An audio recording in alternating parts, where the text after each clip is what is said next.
This video is sponsored by Exter. When people ask me how I get so many views, all I can say is, I don't know, I just keep putting Tywin in stuff and it keeps working. But really, on a more serious note, Tywin is my favorite character from Game of Thrones, as I have probably said a dozen times by now. And from the look of things, Papa Lannister seems to be tickling your guys' fancy as well, which is fine by me. As long as you guys continue to find interest and value in looking at Tywin's time on what once was the most popular show in the universe, I will continue to oblige. For those of you who are new to this channel, let me give a quick rundown of what to expect from this video. Creating dialogue is probably one of the most difficult aspects of writing, mainly because it is so subjective and ever-changing. While I would be completely content to just gush over the early seasons of Game of Thrones as a consumer, the Dialogue Dive series gives me a chance to dissect them from a professional perspective. Since my day job is being an editor for novels and manuscripts, I'd like to use the next 25 minutes or so to break down some of the more subtle, nuanced writing techniques used in this scene between Tywin and Jaime. Now, I know that nearly half an hour seems like a lot to devote to a 4-minute scene, but that is actually a testament to just how much skillful, subtle writing is included within. My hope is that by highlighting some of the dialogue techniques that might have gone missed or unnoticed, I could be a bit of a help to you aspiring writers out there seeking to master dialogue yourselves. Now, there are two reasons why I chose this specific scene between Jaime and Tywin. First, it is a near-perfect execution of a character introduction, mainly accomplished through informative, organic dialogue. This video will be similar to my Joker dialogue dive, which also focused on character introduction. Secondly, even though Game of Thrones is based on the A Song of Ice and Fire book series, this scene never appeared in the novels. That means this excellently written conversation, along with everything else in this episode, was written by Dan and Dave. While Danny kind of forgot. Yeah, those guys. The reason that I think this is important as a subject of study is that it showcases how D&D capitalized on the opportunity of writing completely original material for two of their central characters. They made a lot of good decisions with what information is included, and I like to give credit where credit is due. So, this is the rundown of how the rest of this video will progress. I will play the clip from Tywin and Jaime's conversation, and when I find significant dialogue to comment on, I will pause the clip and do my best to give an educated breakdown of why and how that writing was used. Before we get to that though, if you want to refresh yourself on the scene and watch the clip all the way through without my interruptions, I will include a link for that in the description. I wish I could show the full clip in this video, but YouTube won't allow that. Anyway, without any further babbling from me, let's get into Tywin's introductory scene. Arrive within a fortnight, I'll be branded an enemy of the crown. Poor Ned Stark. Brave man, terrible judgment. Attacking him was stupid. Lannisters don't act like fools. Oh boy, I can already tell there's going to be so much to unpack in this scene, which is a sign of great efficient writing. First, let's get an understanding of what this scene is meant to accomplish. Character introductions, generally, should plant the seeds for the major character traits and developments that will appear in the narrative. From a writer's perspective, this means your character's first scene should be indicative of how their personal journey will progress. Luckily, we already know Tywin's full character journey from beginning to end, which means we can judge this introductory scene by how well it sets up that journey. So, what are Tywin's key traits and developments that occur within the narrative? Well, Tywin's most consistent and immediately recognizable trait is his domineering, intimidating nature. Tywin seeks control in everything he does, whether it is family or warfare, and this is maintained throughout all 4 seasons he's in. Another core trait of Tywin is his ruthlessness and how he exploits weakness.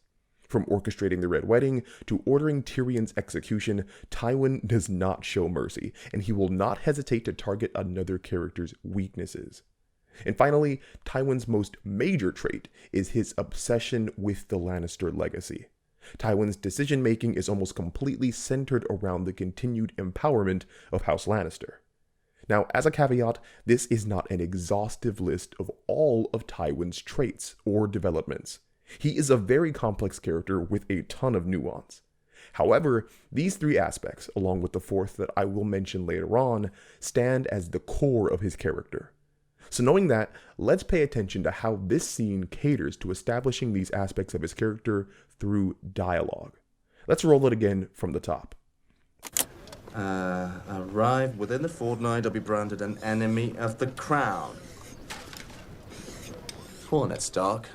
Brave man, terrible judgment. Attacking him was stupid. Lannisters, don't act like fools. Having broken down the central aspects of Tywin's character, you actually might have recognized how the scene is already establishing Tywin's traits. One of the first things out of his mouth is a statement about what House Lannister does or doesn't do to maintain authority. Lannisters, don't act like fools. That sentence also establishes his domineering, intimidating nature by having his initial words be insults and condemnation. Attacking him was stupid. Tywin's character introduction is all about showing. Dan and Dave had to consider, what dialogue can we use to show Tywin's traits without explicitly stating them? This is the heart of all good dialogue, and really all good writing. But something that should also be focused on is what happened before this conversation between Tywin and Jaime. In many cases, what precedes dialogue is almost as important as the dialogue itself. And this is actually where we will turn our attention to Jaime. From the outset of episode 1, Jaime and his sister have basically been set up as the antagonists. The boy won't talk. And if he does, I'll kill him.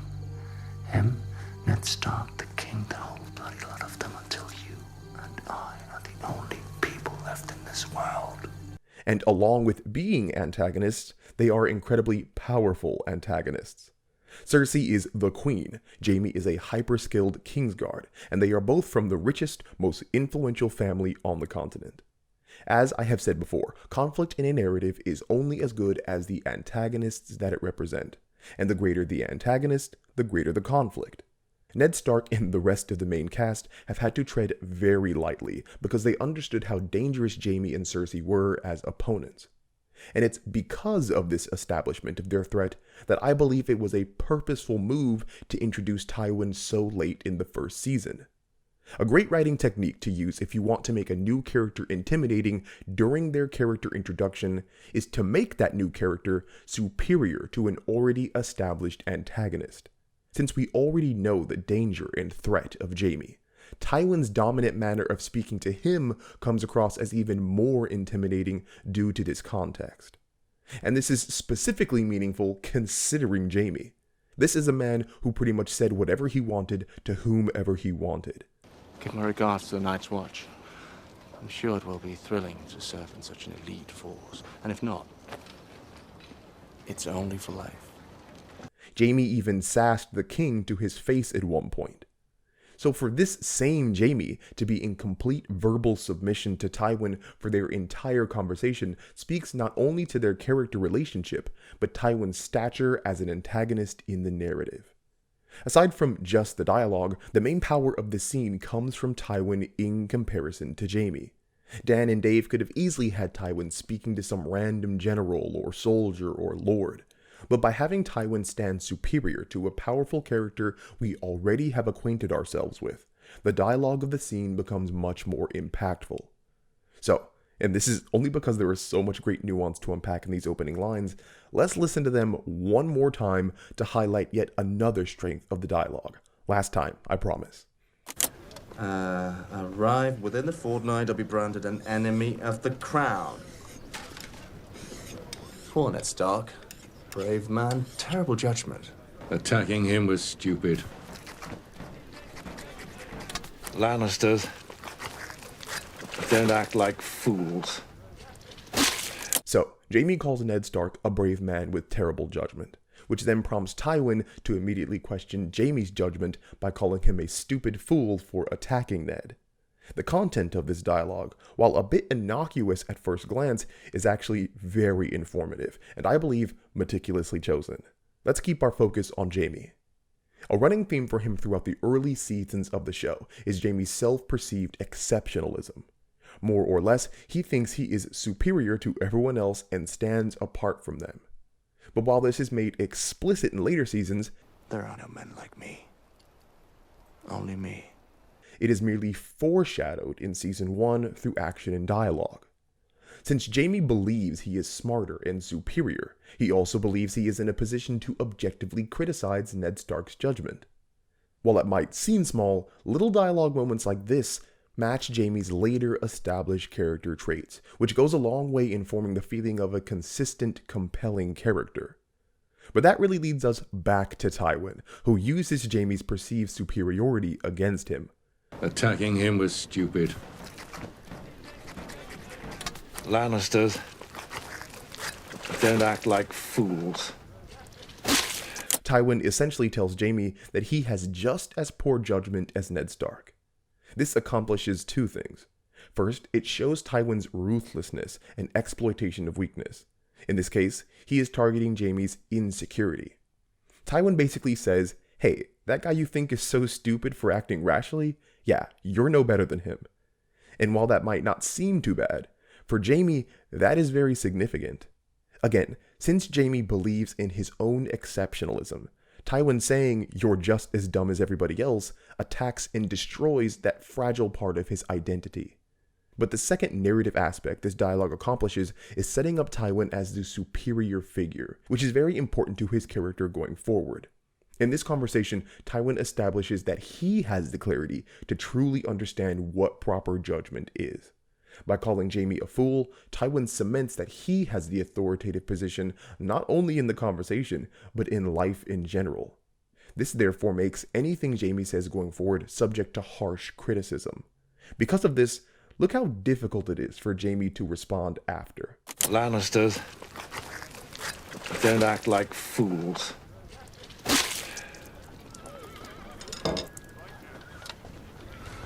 You gonna say something clever? Go on, say something clever. I absolutely love this line, and it's for two reasons. First, it's just about as close as you can get to a fourth wall break without actually doing it. Generally, whenever a character in a fiction recognizes the conventions of their fiction, it creates a sense that they are distinct from or even above all other characters in their setting. It makes them special, a la Frank Underwood or Malcolm insert name. But of course, those are overt fourth wall breaks through narration. What Tywin does here is more subtle. Instead of directly addressing the audience, Tywin comments on a trope of Jaime's character. It's really similar to this great moment from The Incredibles. You sly dog! You got me monologuing! I can't believe it. Because the audience expects Jaime to be clever and witty, when Tywin also expects it, it creates a sense that Tywin is ahead of the whole situation. It's another way of establishing his superiority in the conversation. The second reason I love this is because it continues on with showing Tywin's character trait of exploiting weakness. Tywin knows that Jaime's defense mechanism is witty comebacks, but by heading him off at the pass and inviting witty comebacks, he completely destroys Jaime's ability to use his coping mechanism. And from there on, Tywin is in complete control of the conversation. Notice how going forward, Jaime doesn't try to be clever or witty at all again, and it's now because he is playing by the conversational rules that Tywin has established. Catelyn Stark took my brother. Why is he still alive? Tyrion? Ned Stark. Super quick, this dialogue is really just great subtle foreshadowing for the relationship and events that will come to pass between Tyrion, Tywin, and Jaime. Tyrion's prospective death is a huge plot point in Season 4, mainly involving Tywin and Jaime. So having a reference to that here, even if small, is great in hindsight. One of our men interfered. Speared him through the leg before I could finish him. Why is he still alive? It wouldn't have been clean. Again, this is excellent establishing of character, and while this doesn't specifically relate to dialogue, I feel that I have no choice but to mention how this pairs with the current action. Tywin is skinning a stag, literally showing the action of getting his hands dirty. He scoffs at Jaime's notions of doing things in a clean way. To Tywin, there is no clean or dirty, right or wrong. There is only winning or losing. But we will get to that in a bit. And this section of dialogue also has significance to Jaime just as much as Tywin. Jaime saying that the kill wouldn't have been clean speaks to a code of honor that he holds himself to. Of course, as viewers, this is contrary to everything the show has told us so far about him, because of him pushing a kid out of a tower, having an incestuous relationship with his sister, and siring secret bastards that his king has to raise. But what the dialogue does is show that Jaime is not completely morally bankrupt, and that he does have some honor. And the growth of that honor is a huge part about how his character develops in the future. You spend too much time worrying about what other people think of you. I could care less what anyone thinks of me. You know, that's what you want people to think of you. It's the truth. A lion doesn't concern himself with the opinions of the sheep. This is basically Tywin in a nutshell, and goes to show why Jaime has his early season superiority complex. With Jaime being Tywin's son, and hearing this throughout his childhood, it's no wonder Jaime is as screwed up as he is. One more thing, this is where we can focus on Tywin scoffing at the idea of a clean kill. This section of the conversation really showcases that ruthless, exploitative side of Tywin's character. Since Tywin takes no consideration of honor when committing his actions, this ideology directly relates to Tywin's planning and execution of the Red Wedding. Explain to me why it is more noble to kill 10,000 men in battle than a dozen at dinner. Tywin has a completely legalistic, transactional view of behavior. If he thinks that something benefits him, he does it. And that is set up here elegantly in the first scene. I suppose I should be grateful that your vanity got in the way of your recklessness. Another really quick thing to note, Tywin demeans Jaime's honor code by labeling it vanity, and then he goes on to insult him for it.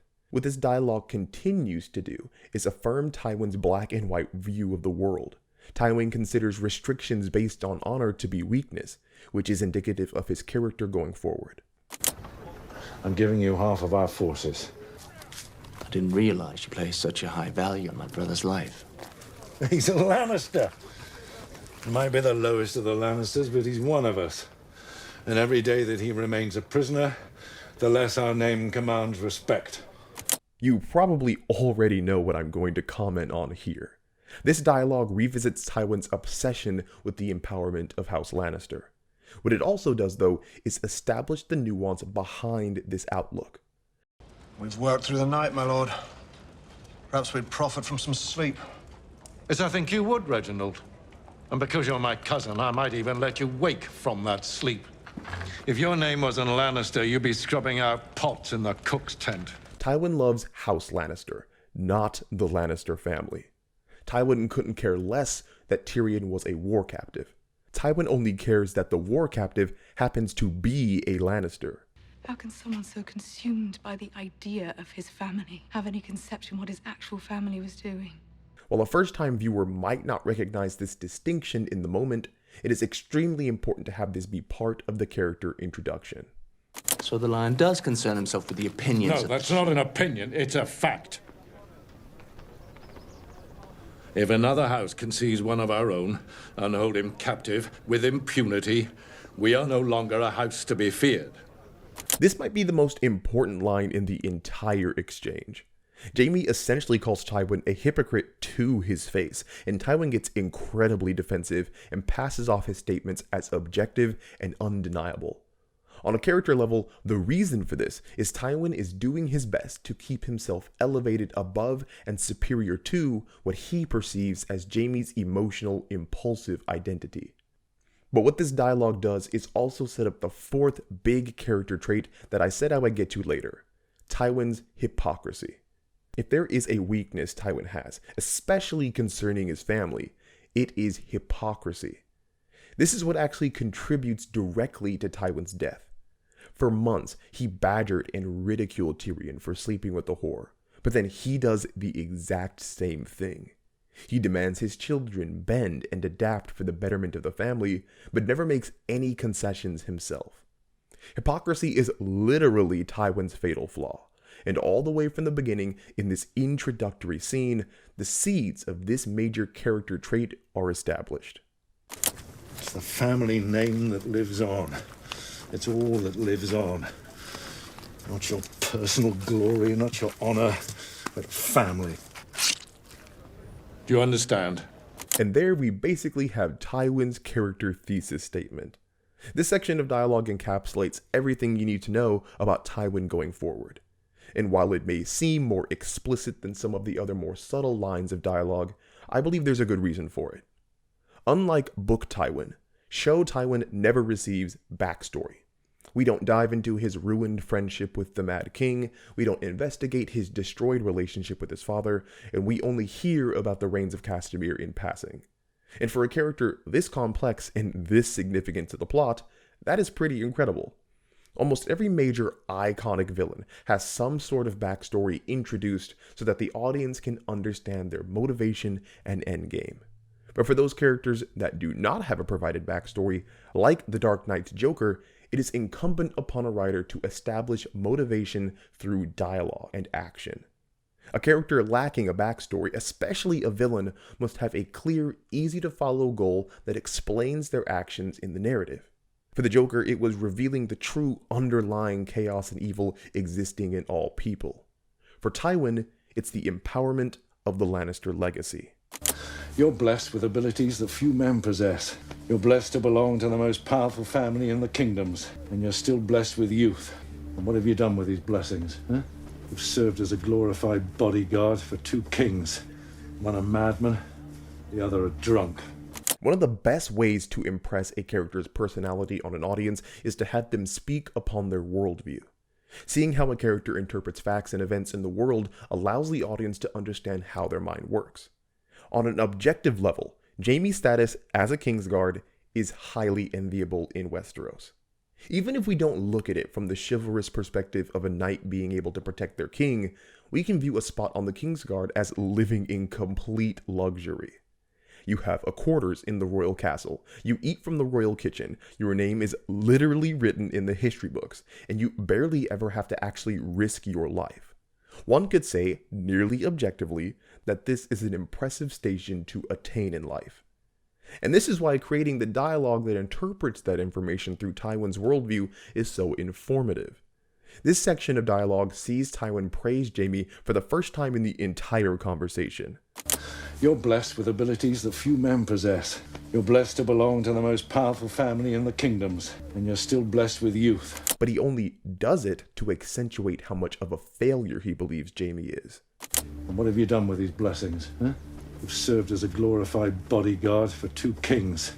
One a madman, the other a drunk. This accusation showcases the important central aspects of TYWIN'S character. No matter what you do, if it's not in service to the Lannister family, it's not good enough. Being a Kingsguard means devoting yourself completely to the king, which is a decision TYWIN really cannot even fathom and is immeasurably disappointed by. I need you to become the man you were always meant to be. Not next year, not tomorrow. Now. Make no mistake, this is TYWIN blatantly asking, if not demanding, Jaime to put the Lannister legacy before the duty of the Kingsguard. Really, this whole conversation has basically been TYWIN bullying Jaime into submission in order to pocket Jaime as an asset to House Lannister. First, he demeaned him. Attacking him was stupid. Then he made himself conscious about being demeaned. You spend too much time worrying about what other people think of you.